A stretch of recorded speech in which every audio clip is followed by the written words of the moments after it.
Assalomu alaykum futbol muxlislari. Bugun sizlar bilan futbol olamidagi eng so'nggi yangiliklar bilan tanishib chiqamiz. Agar kanalimizga obuna bo'lmagan bo'lsangiz, obuna bo'ling va ushbu videoga kanalimiz rivoji uchun like bosishni unutmang. Farg'onaning Neftchi klubi bugun ko'plab transferlarni e'lon qildi. O'zbekistonning amaldagi chempioni bunga qadar Dinamo sobiq o'yinchisi Ratinoni o'z safiga qo'shib olganini xabar qilgandi. Ratino Farg'onaning Neftchi klubi futbolchisiga aylandi.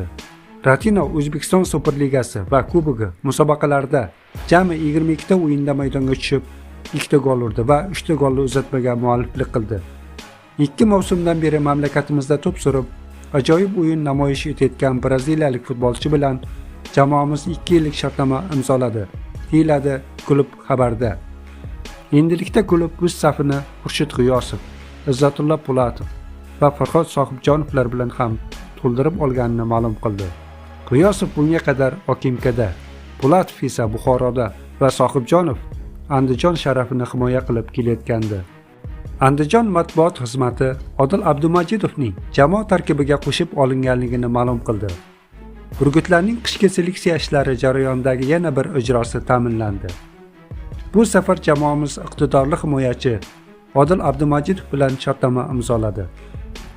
Abdumajidov hozirga qadar faoliyati davomida 130 ta o'yinda maydonga tushgan, 5 ta gol urgan va 3 ta assistni bajargan.